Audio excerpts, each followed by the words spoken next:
नमस्कार, आप देख रहे हैं नेक्स्ट 9 लाइव न्यूज में सुरभि आनंद लेके आई हूँ राजनीति की नई खबरों को। उद्धव ठाकरे को बहुत चाहते हैं दीपक केसकर। जी हां, संजय रावत की उन्होंने लगाई क्लास। आपको बता दें कि उद्धव ठाकरे को बहुत चाहते हैं दीपक केसकर। ये उन्होंने अपनी एक बाइट में कहा। उन्होंने कहा कि जब शुरुआत में नहीं चाहती थी शिवसेना सरकार अलग हो, पर हमने कुछ अपनी मांगों को रखा, जिसकी वजह से हमने उद्धव सरकार को भी कहा कि वो अघाड़ी सरकार की कुछ बातों को मान ले। इसके अलावा उन्होंने संजय रावत पे तंज कसा और कहा कि संजय रावत द्वारा इस तरह की बयानबाजी उन्हें सुअर और उनकी फैमिली पे भी बहुत सारी भद्दी बातें कहने के बाद उन्होंने मन बना लिया कि अब उन्हें सरकार अलग बनानी है और सिंधे का उन्होंने साथ दिया। जी हाँ, और क्या कहा दीपक केसकर ने, देखिए इस वीडियो में। क्योंकि ये जो विवाद चल रहा है उस पर पूरे भारतवर्ष की आज नजरें हैं और हर कोई चाहता है कि इस बारे में जो वस्तुस्थिति है वो जनता के सामने आ जाए, जितना भी हमसे हो सका। क्योंकि हम लोग बाहर थे, आसाम में थे, हम लोग तो प्रेस नहीं ले सके, इसलिए जो 1-to-1 भी जो इंटरव्यू की है और उसके माध्यम से जो भी हम लोग भारतवर्ष के जनता तक पहुंचा सकते थे वो सब हमने किया है। लेकिन हमारी इसके बारे में जो भूमिका है वो स्पष्ट है। वो भूमिका ऐसी है कि हम लोग चाहते थे कि जो भारतवर्ष का महाराष्ट्र की जनता ने जो वर्डिक्ट दिया है वो वर्डिक्ट दिया था शिवसेना और बीजेपी को इकट्ठा रहने का, और उनके लिए ही वोटिंग दिया गया था। तो अगर उसका वोटिंग था तो उसे ऑनर करना था, उसका तो वो ऑनर नहीं किया गया। एक अलग से गठ बन गया जिसको महाविकास आघाड़ी बोलते हैं। तो ये जो कांग्रेस और राष्ट्रवादी कांग्रेस है उनको जनता ने डिफीट किया था, वो पराभूत हुए थे और उसके बावजूद वो सत्ता में आ गए। तो उनको ये समझना था कि वो हार चुके हैं और केवल शिवसेना के वजह से वो लोग सत्ता में आ गए। फिर भी उन्होंने शिवसेना को ख़त्म करने की कोशिश की। शिवसेना के हर कॉन्स्टिट्यूंसी में ये लोग जाते थे और उनका जो पराभूत उम्मीदवार है उसको वो ताकत देते थे और वहाँ से पब्लिकली अनाउंस करते थे कि ये आपका अगला विधायक रहेगा, ये आपके अगले एमपी बनेंगे। तो ये जो उनकी कोशिश है वो कोशिश हमारे आंखों के सामने हो रही थी। और इसके बावजूद कि हम लोग बार बार बोल रहे थे कि ये लोग आपके साथ ऐसा कर रहे हैं, और जनता का भी ये कहना है कि आपका जो ओरिजिनल विचार है, आपकी जो विचारधारा है, विचारधारा पे पॉलिटिकल पार्टी चलती है, तो उस विचारधारा को आप मत छोड़िए। उसके बावजूद भी 1-1.5 साल तक हमारा ये कहना माना नहीं गया। उसके बाद जो राज्यसभा का इलेक्शन है वो महाराष्ट्र में हो गया। वहाँ पे दूसरे हमारे जो सहयोगी पार्टी है एनसीपी, उन्होंने जो हमें एमएलएस दिए थे जो हमको वोट करने वाले थे, तो इनके प्रवक्ता है शिवसेना के और संजय राउत, उन्होंने सीधा बोल दिया कि ये लोगों ने हमें वोट नहीं दिया है। उसके बावजूद भी कोई कार्रवाई नहीं हुई, तो सब एमएलएस संतप्त हो गए और इसका परिणाम आगे आने वाले एमएलसी के इलेक्शन में दिखाई दिया। और उसके बाद ये सब चीज़ें हो गई है। और मैं खुद प्रेस को ब्रीफ करता हूं, तो मैंने खुला लेटर भी लिखा था उद्धव साहब को कि आज भी आप समझ के ये जो महाविकास आघाड़ी है उससे बाहर आ जाइए। हम लोग सब जो एमएलएस है वापस आपके पास आ जाएंगे, आपसे डिस्कस करेंगे और आगे की रणनीति निश्चित करेंगे और बीजेपी के साथ एक अच्छी सरकार बना के हम लोग महाराष्ट्र के विकास के लिए कार्यरत हो जाएंगे। लेकिन वो हुआ नहीं। उसके बावजूद भी सुप्रीम कोर्ट में एप्लीकेशन गया महाविकास आघाड़ी की तरफ से और वो भी मंजूर नहीं हुआ, इसलिए ये रेजिग्नेशन आ गया। और रेजिग्नेशन तो उद्धव साहब इतने सेंसिटिव है कि पहले उन्होंने हमारे बारे में एक हमको वीडियो निकाल के उनका भेजा था और उन्होंने अपील की थी यूट्यूब पे हमें कि उन्होंने ऐसा बोला था कि अगर एक भी एमएलए शिवसेना का आके मुझसे इस्तीफा मांगे तो मैं अपना इस्तीफा दे दूंगा। लेकिन एक भी एमएलए मांगने के लिए नहीं गया क्योंकि हम लोग उनको बहुत चाहते हैं। इसके बावजूद भी जब पवार साहब वापस आ गए तो उनका वो जो ये था स्टैंड था उसमें चेंज हो गई और एक लीगल बैटल चालू हो गई महाराष्ट्र में, जिसमें एमएलएस को डिस्क्वालीफाई करने की कोशिश की। बहुत बुरे बुरे स्टेटमेंट संजय राउत जी की तरफ से इश्यू कहे गए, जिसमें बहुत बुरी तरह से हमको उसमें उन्होंने संबोधित किया। उसमें हमको सुअर बोला गया, उसमें हमको मरा हुआ आदमी बोला गया, उसमें हमारे पोस्टमार्टम करने की बात की गई, हमारे फैमिलीज़ के बारे में बहुत गलत शब्द यूज़ किए गए। तो ये सब होने के बावजूद अगर कोई एक्सपेक्ट करता है कि ये जो एमएलएज है जिनका दिल आपने दुखाया है वो वापस आपके पास आए और आपके पास डिस्कस करे, तो इसके लिए कोई तैयार नहीं था। क्योंकि आज भी यही जो संजय राउत जी है आज भी स्टेटमेंट निकाल रहे हैं। आज उन्होंने स्टेटमेंट निकाला है कि आपने हमारे पीठ में खंजीर को ये किया है। तो इसका मतलब क्या है कि हमने बिट्रे किया। हमने बिट्रे किया है क्या?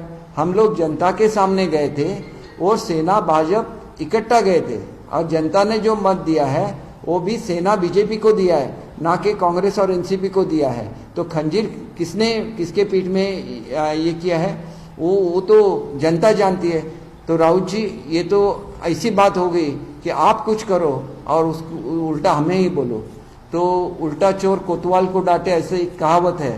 तो ऐसे ये हो गया कि आप हमें बोल रहे हैं, हमने ऐसा कुछ नहीं किया है। हमें जो भी मांगना था हमने हमारे सीएम साहब को, हमारे पार्टी लीडर के पास मांगा है, उसके बावजूद भी ये नहीं हुआ। तो हमने बोल के हम लोग गए हैं और आपको भी मालूम है कि इसके बारे में लोग नाराज़ हैं। तो आपको ये नाराज़गी निकालनी चाहिए थी। हम लोग लास्ट मोमेंट तक उनका इंतज़ार करते रहे, फिर भी हमसे ज़्यादा उनको एनसीपी पे प्रेम हो गया है। इसका हम लोग कुछ कर नहीं सकते। लेकिन आपको मालूम है कि शिवसेना एक ऐसा पक्ष है जिसको एनसीपी 3 बार तोड़ चुकी है। तो इसके बावजूद भी अगर वो एनसीपी को ज़्यादा चाहते हैं तो उनका डिसीजन है, हम इसके बारे में कुछ नहीं बोल सकते।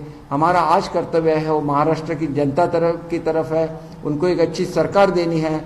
इसलिए हमारे जो सभी एमएलएज हैं उनके साथ शिंदे साहब की मीटिंग हो गई और हमने उनको पूरा ऑथराइज किया है कि जो भी आप डिसीजन लेंगे वो हम पे वो बाइंडिंग है। और वो मैसेज लेके आज वो मुंबई गए हैं, वो वहाँ बात करेंगे और फिर आगे जो भी करना है उसका डिक्लेरेशन वो या शिंदे साहब और फडणवीस साहब इकट्ठा करेंगे। तो उसके बारे में उनका प्रियोरिटी है, वो करेंगे। लेकिन जनता के मन में जो संभ्रम है कि ऐसा संभ्रम पैदा किया जा रहा है कि अभी मिनिस्टर्स के नाम फाइनल हो गए और उनके फोटोग्राफ्स भी आ रहे हैं टीवी पे। तो एक चाल रहती है कि हमारे जो एक हम लोग इकट्ठा है उसको तोड़ने की ये चाल है। किसी भी मिनिस्टर का नाम फाइनल नहीं हुआ है। ये जो नाम आ रहे हैं अगर आज ही वो मिल रहे तो नाम कैसे आ गए? नाम तो हमारे पास भी नहीं है, शिंदे साहब के पास भी नहीं है, तो ये नाम आए कहाँ से? तो एक पार्टी के जो एमएलएज उसमें फूट डालने की एक कोशिश है। तो मेरी ये सबसे मुझे कहना है कि इसके बारे में कोई भी डिसीजन नहीं हुआ है और कोई भी इसके बारे में कन्फ्यूजन नहीं हो। और दूसरी चीज़ ये है कि जब केंद्र और राज्य सरकार इकट्ठा चलती है तो उस राज्य का विकास होता है। जिस राज्य में आज मैं बैठा हुआ हूँ गोवा राज्य है, उसका इतना ये हो गया विकास कि आज इंफ्रास्ट्रक्चर में गोवा नंबर 1 पे है। जब सर्वे हुआ infrastructure which is the best infrastructure in India, तो उसमें गोवा का नाम आता है। इसका कारण ये है कि गोवा छोटा सा राज्य है लेकिन सेंट्रल गवर्नमेंट उसको पूरी हेल्प करती है। तो झगड़ा करके क्या होता है? तो इसी तरह से हम चाहते हैं कि महाराष्ट्र का विकास, तो महाराष्ट्र तो बहुत बड़ा है। महाराष्ट्र मुंबई महाराष्ट्र में आता है। It is the financial capital of India. और ये जो हमारा महाराष्ट्र है सबसे संपन्न राज्य है, इंडिया का सबसे संपन्न राज्य है। तो उसके विकास के लिए केंद्र और राज्य में कोऑर्डिनेशन होना चाहिए। वो कोऑर्डिनेशन करके हम लोग साथ में चलेंगे। अभी आपको जो सवाल पूछने हैं मुझे 1 मिनट एक विचार प्लीज। आपण मी तुम्हाला सांगितलेलं मी उशिरापर्यंत थांबतो, पण कृपया एक विचार असताना दुसरे विचार। आता त्या बोलतायत ना, त्यांना बोलून दे, मग आपण बोला ना, माझी काहीच हरकत नाही। काल उद्धव ठाकरे यांनी म्हटलं की बाळासाहेबांच्या मुलाला अशा पद्धतीने मुख्यमंत्री पदावरून पायउतार करण्याचा आनंद जर त्यांना मिळत असेल तर मिळू दे, मी पायउतार होतो। काय याबद्दल तुम्हाला म्हणायचंय? मला एकच सांगायचं आहे, जर सेना आणि भाजपमध्ये असं ठरलेलं होतं की 2.5 वर्षानंतर मुख्यमंत्री वाटून घ्यायचं, तर 2.5 वर्षानंतर पायउतार व्हायलाच लागलं असतं ना। ती कमिटमेंट तुमचीच होती ना, की मी कमिटमेंट केलेली होती। मग उद्या शिवसैनिकांनी रस्त्यावर यायला पाहिजे होतं, की भाजप आणि शिवसेनेने ठरवलं की 2.5 वर्ष वाटून घ्यायचं आणि मग ते सोडल्यानंतर कोणीतरी आपल्याला खाली उतरवलंय असं मग म्हटलं असतं त्यावेळेला, तर ते चुकीचंच ठरलं असतं.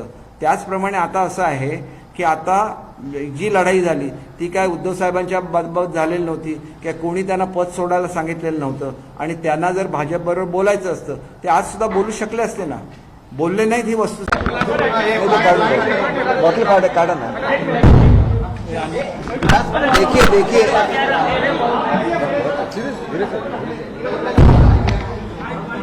अरे माईक बंद करो. लावलं तुम्ही सेटल सगळ्यांनी व्यवस्थित सगळे रेडी आहेत का? Sir, speak in Hindi first, sir.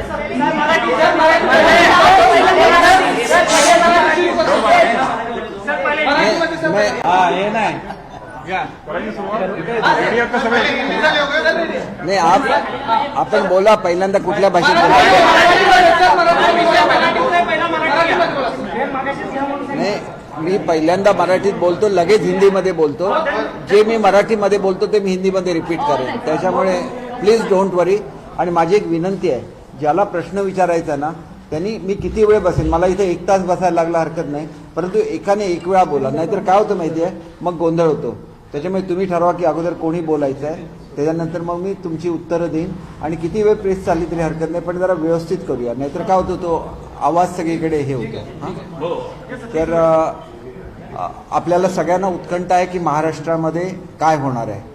मला 2 गोष्टी तुम्हाला सांगायच्या आहे की काल आदरणीय मुख्यमंत्री उद्धवजी ठाकरे साहेबांनी राजीनामा दिलेला आहे, आणि असं एक चित्र मीडियाच्या समोर उभं केलं गेलं की त्या ठिकाणी सेलिब्रेशन चालू आहे म्हणून.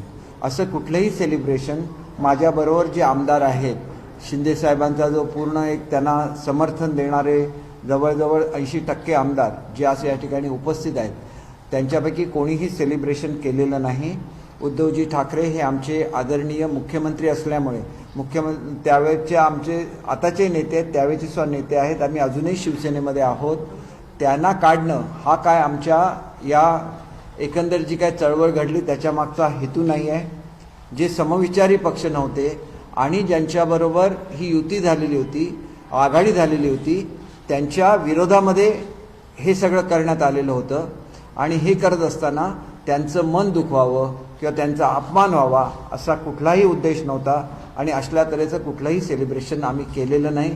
मनातून झालंच असेल तर ते दुःख आहे की काँग्रेस आणि राष्ट्रवादीबरोबर लढत असताना आम्हाला आमच्या नेत्याबरोबर अप्रत्यक्ष का होईना लढायला लागलं, याचं दुःख आमच्या प्रत्येक आमदारांच्या मध्ये आहे. त्यांचा जो आमच्या मनामधला आदर आहे तो तसाच राहील, परंतु आम्ही सांगितलेली भूमिका ही शेवटपर्यंत न ऐकल्यामुळे हा संघर्ष निर्माण झाला, नाहीतर हा प्रश्न कधीच मिटला असता. आमचं सुरुवातीपासून गेले 1.5 वर्ष आम्ही त्यांना सांगतोय की आपले जे ओरिजिनल अलायज आहेत, आपले जे मूळ मित्रपक्ष आहेत, ज्यांना घेऊन आपण ही महाराष्ट्रातली निवडणूक लढवली, महाराष्ट्रातल्या जनतेने आपल्याला मतदान दिलं, ते मतदान आपल्याला शिवसेना आणि भाजप युती म्हणूनच दिलेलं होतं, आणि तो जो मूळचा विचार आहे त्याच्याबरोबर आपण राहावं ही आमची भूमिका होती. आज सुद्धा आमची ती भूमिका तशीच आहे. आमचे जे सर्व आमदार आहेत, आपण बघितलेलं आहे की वेळोवेळी त्याच्यामध्ये फूट पाडण्याचा प्रयत्न केला गेला, वेगवेगळी स्टेटमेंट महाराष्ट्रामध्ये काढली गेली, आणि त्या ठिकाणी असं बघितलं गेलं की कुठेतरी संभ्रम या आमदारांच्या मनामध्ये निर्माण होईल का. आज सुद्धा तसंच चालू आहे. काही लोकांना खोट्या बातम्या दिल्या जात आहेत. अजून महाराष्ट्रातलं मंत्रिमंडळ स्थापन करण्याच्या संदर्भात चर्चा सुद्धा झालेल्या नाही आहेत. आता आमच्या ग्रुपची मीटिंग झाली, त्याच्यानंतर आमचे नेते आदरणीय शिंदे साहेब हे मुंबईला जायला निघालेले आहेत, त्याच्यामुळे ते अजून मुंबईला पोहोचलेले सुद्धा नाहीत. अशा परिस्थितीमध्ये मंत्रिमंडळामध्ये हा मंत्री असणार, मंत्रिमंडळामध्ये हा तो मंत्री नसणार, मंत्रिमंडळाची संख्या एवढी असणार वगैरे काहीही चर्चा झालेली नाही आहे. दुसरं असं आहे की भाजप हा एक राष्ट्रीय पक्ष आहे, त्याच्यामुळे जो काही निर्णय फडणवीस साहेब घेतील किंवा त्यांचे नेते घेतील त्याला राष्ट्रीय पक्ष असल्यामुळे ते आपल्या पक्षाशी बोलतील आणि ते निर्णय घेत असतात.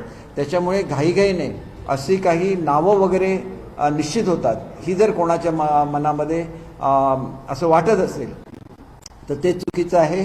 अशी कुठलाही निर्णय झालेला नाही. ही एक आयडिया असते अशा सोडून द्यायच्या बातम्या की त्याच्यामुळे इथं जे आमदार आहेत त्यांच्या मनामध्ये चलबिचल होईल की जे इच्छुक असतात त्यांना आम्ही आहोत की नाही असं.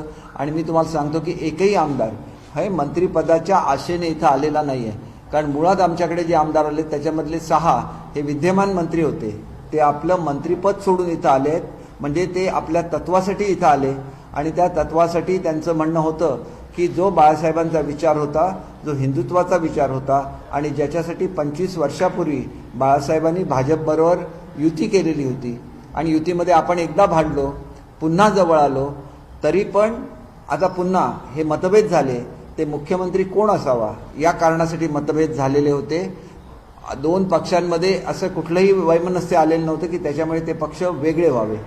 आज मी खरं तर संजय राऊतांच्या रोजच्या याला उत्तर देत नाही, परंतु आज अत्यंत चुकीचं असं त्यांनी विधान केलेलं आहे की पाठीमागे खंजीर खुपसला. कोणाच्या पाठीमागे खंजीर खुपसला? म्हणजे उद्या असं झालं असतं की ज्या वेळेला तुम्ही युती तोडली आणि तुम्ही राष्ट्रवादी काँग्रेस आणि काँग्रेसबरोबर गेला त्यावेळेला लोक तुम्हाला म्हणू शकले असते की तुम्ही खंजीर खुपसला. कारण ते जे लोकांचं मत होतं, जे जनतेचं मत होतं, ज्याच्यावर सरकार निवडून येतं ते शिवसेना आणि भाजप ह्या युतीलाच होतं. ते कधीही नव्हतं काँग्रेसला किंवा राष्ट्रवादीला. काँग्रेस आणि राष्ट्रवादी हे दोन्ही पक्ष महाराष्ट्रामध्ये पराभूत झालेले होते, ही वस्तुस्थिती आहे. त्याच्यामुळे अशी स्टेटमेंट काढून कुठेतरी त्याच्यामधून जनतेचा संभ्रम निर्माण करायचा, जनतेमध्ये असंतोष निर्माण करायचा. सुरुवातीला त्यांनी अनेक असे भडकाऊ स्टेटमेंट काढली की ज्याच्यामुळे लोक रस्त्यावर उतरतील आणि रस्त्यावर उतरून त्याचं प्रेशर आमच्यावर येईल असं सुद्धा बघण्याचा प्रयत्न केलेला आहे. आणि म्हणून मला आपल्या माध्यमातून सर्व महाराष्ट्रातल्या जनतेला सांगायचं आहे की आमच्याकडून कुठलंही स्टेटमेंट जात नाही. एवढंच नाही तर आज माझी आदरणीय फडणवीस साहेबांशी चर्चा झाली आणि मी फडणवीस साहेबांना सुद्धा विनंती केली की कोणीही मीडियाला मुलाखती देतात. मी काल बघितलं की 10-10, 20-20 लोक मीडियामध्ये मुलाखती देत असतात आणि त्यांच्या तोंडातून एखादा शब्द चुकीचा निघाला आदरणीय उद्धव साहेबांच्याबद्दल किंवा ठाकरे फॅमिलीबद्दल तर तो भाजपचा व्ह्यू आहे असं समजलं जातं. हे पूर्णपणे चुकीचं आहे. मुळात बाळासाहेब ठाकरेंच्याबद्दल स्वतः सर्वोच्च नेते मोदी साहेब यांना किती आदर होता आणि आहे हे सर्वांना माहिती आहे. त्याच्यामुळे असा कुठलाही प्रकार आजपर्यंत घडलेला नव्हता याचा मी स्वतः साक्षीदार आहे. जर काय स्टेटमेंट निघालीच असतील तर ती सातत्याने संजय राऊत यांनी केलेली होती. एवढ्या सर्वोच्च नेत्याचा अपमान करणारे अनेक वेळेला त्यांनी स्टेटमेंट केलेली होती. उद्धव साहेब आम्हाला नेहमी सांगतात की आम्ही त्यांच्याबद्दल पर्सनल कुठे बोललो, पर्सनल नाही बोलला ही वस्तुस्थिती आहे. परंतु त्याच्याचबरोबर एक राजकीय व्यक्तिमत्व म्हणून त्यांच्याबरोबर असलेले संबंध, बाळासाहेबांचे असलेले संबंध, मातोश्रीचे असलेले संबंध हे सगळे गृहीत धरले तर तशी स्टेटमेंटसुद्धा यायला नको होती, ही वस्तुस्थिती आहे. आणि त्याच्यामुळे संजय राऊत जेवढं कमी बोलतील तेवढं चांगलं आहे.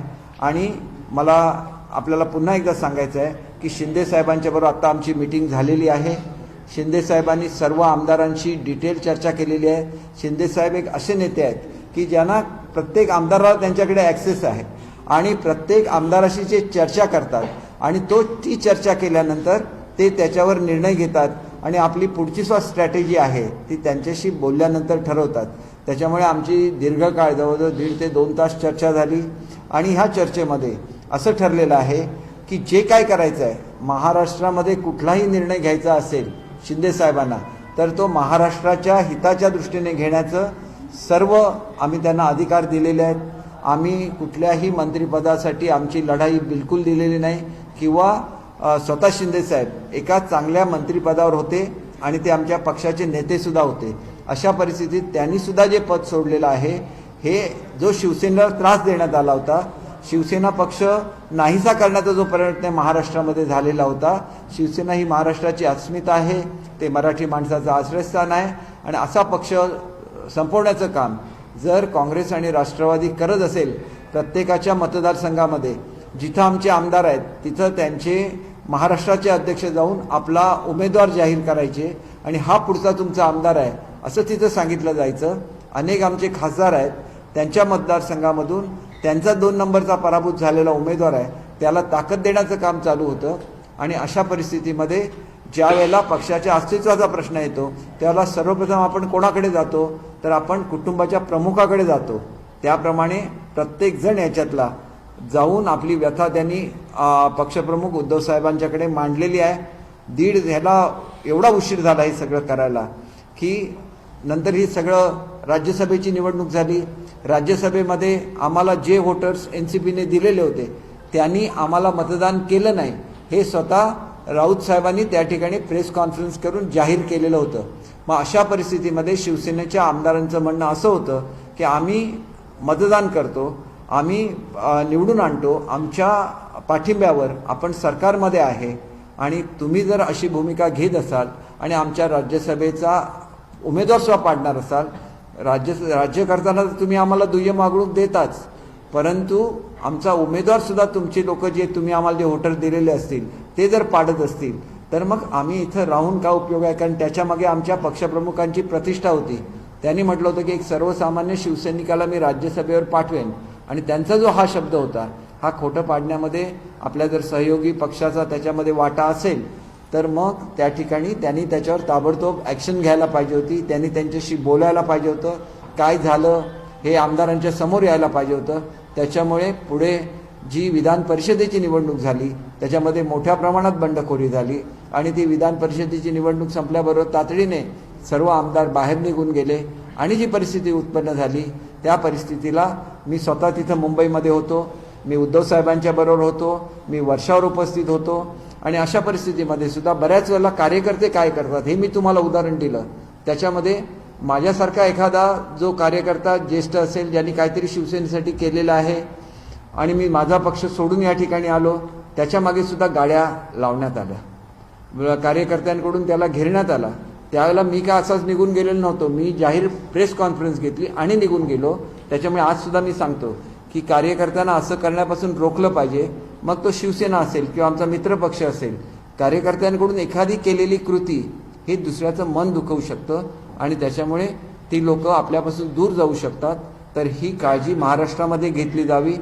जे सर्व शिवसैनिक महाराष्ट्रामध्ये आहेत, अनेक लोकांचे मला फोन येतात आणि त्या लोकांना मला अत्यंत नम्रपणे सांगायचं आहे की शिवसेनेमध्ये कोणाचाही ठाकरे कुटुंबियांना विरोध नाही आणि आमचा जो पक्ष आहे हा असेंब्लीमधला आमचा पक्ष आहे आणि तो वैधानिक पक्ष आहे.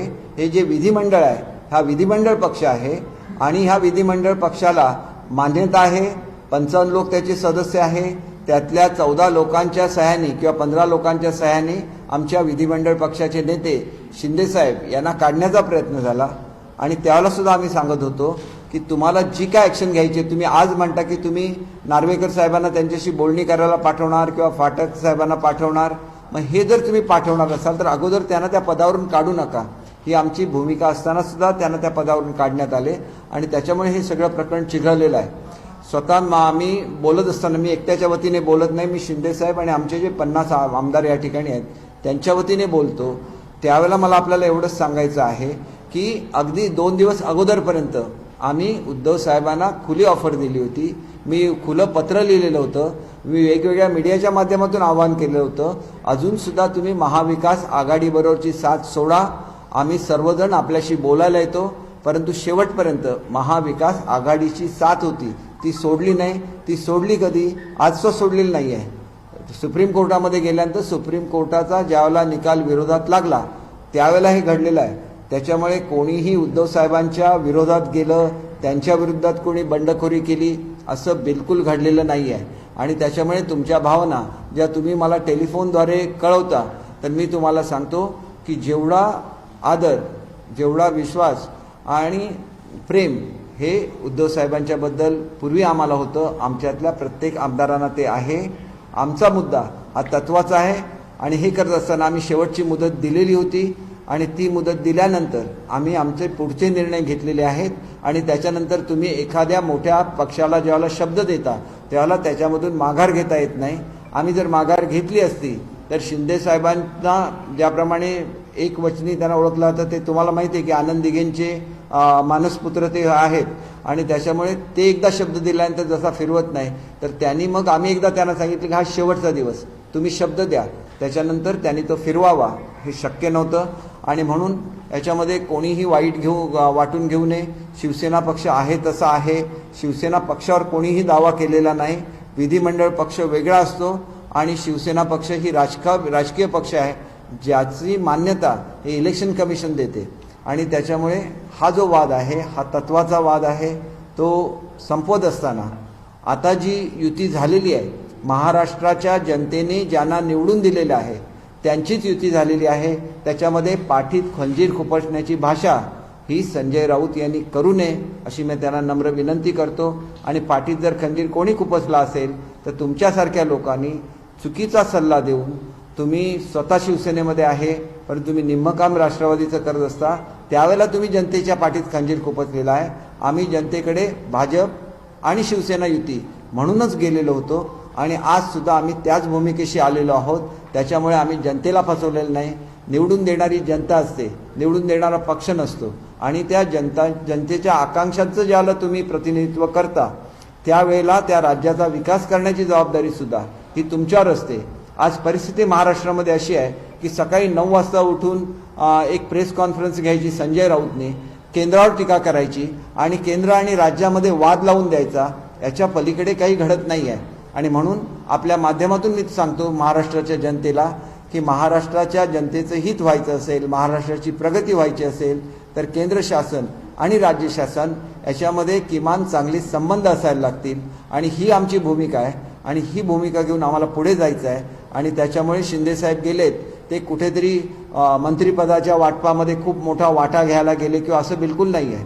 ते गेलेत ते महाराष्ट्राचा विकास कसा होईल आणि विकास होण्याच्या दृष्टीने आपल्याला काय काय करता येईल या दृष्टीने ते चर्चा करतील.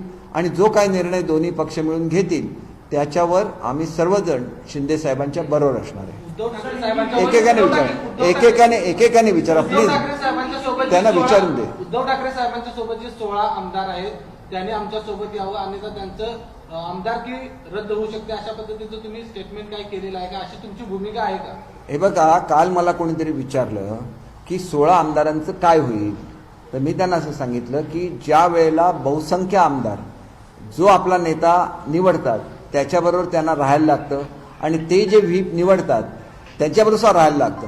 आम्ही ज्यावेळेला विधिमंडळ पक्षामध्ये आमचा पक्ष रजिस्टर केला त्यावेळेला आम्ही आमच्या आमदारांच्या सह्या दिलेल्या आहेत की आम्ही यांची एकमताने निवड केलेली आहे. त्यानंतर 16 आमदार आपला निर्णय बदलू शकत नाही. त्याच्यामुळे जो बहुसंख्य गट आहे त्यांनी काढलेला व्हीप हा त्यांच्यावर सुद्धा बंधनकारक होईल. आम्ही काय त्यांना असं सांगणार नाही की आमच्याबरोबर चला, अमुक ठिकाणी चला, असं नाही. विधिमंडळामध्ये ज्या वेळेला निर्णय होत असतात आणि आपल्याला दुसरं सुद्धा सांगायचं आहे की जो अँटी डिफेक्शन लॉ आहे तो तुम्ही फ्लोर ऑफ द हाऊसवर काय कृती करता याच्यावर असतो. आणि त्याच्यामुळे त्यांना काय बंधन असतं की जर तो तिथं व्हीप असतो त्या व्हीपने सांगितलं की तुम्ही हजर राहिलं पाहिजे तर तुम्ही हजर राहिलं पाहिजे, तुम्ही मतदान केलं पाहिजे तर तुम्ही मतदान केलं पाहिजे, पण on the floor of the house. कायद्यामध्ये स्पष्ट म्हटलेलं आहे on the floor of the house. आणि त्याच्यामुळे आणि दुसरं जे काही दिशाभूल जनतेची केली जाते ही पक्षाची घटना ही बंधनकारक आहे. अनेक कोर्टांचे निर्णय असे आहेत की राज्याची घटना आहे, देशाची जी घटना आहे तीच अंतिम आहे. त्याला कोणी सुपरसीड करू शकत नाही. एखाद्या पक्षाची घटना, एखादा ऍक्ट असेल आणि त्या ऍक्टमध्ये काही लिहिलं असेल तर त्याला सुपरसीड करू शकत नाही पक्षाची घटना. कारण पक्षाची घटना हे पक्ष ठरवतो आणि लेजिस्लेटिव्ह असेंब्ली हे ऍक्ट ह्याच्यामध्ये करते आणि आपली रिटर्न कॉन्स्टिट्यूशन आहे. त्याच्यामुळे त्याच्या पलीकडे कोणी जाऊ शकत नाही. आमची कायदेशीर बाजू आहे. ज्या ज्या वेळेला प्रसंग येईल, 2 वेळेला कोर्टामध्ये गेलं, एका वेळेला आम्ही गेलेलो होतो त्यावेळेला आमच्या बाजूने आम्हाला रिलीफ मिळालेला होता आणि दुसऱ्या वेळेला ते गेले होते त्यावेळेला सुद्धा तुम्ही बघितलेलं आहे की त्यांना रिलीफ मिळू शकला नाही. म्हणून आम्हाला कोणाला चिडवायचं नाही आहे. आम्हाला महाराष्ट्राच्या जनतेची सेवा करायची आहे आणि हे सेवा करत असताना बाळासाहेबांनी जो जाज्वल्य विचार दिलेला आहे महाराष्ट्राच्या प्रेमाचा आणि महाराष्ट्राच्या विकासाचा, तो विचार पुढे घेऊन आम्हाला जायचा आहे आणि इथे असलेल्या मराठी जनतेसाठी चांगलंसं काम करून दाखवायचं आहे. आणि ते काम येणारं नवीन सरकार करून दाखवेल याची मला खात्री आहे. आपण बोलला आता त्यांना बोलून दे प्लीज. आपण बोललाय प्लीज त्यांना बोलून दे. संजय राऊत यांच्या वक्तव्याबद्दल तुम्ही बोलला, मात्र काल उद्धव ठाकरे यांनी देखील म्हटलं माझ्याच माणसाने मला दगा दिला. एक मिनट, मैं पहले हिंदी में बोलता हूँ.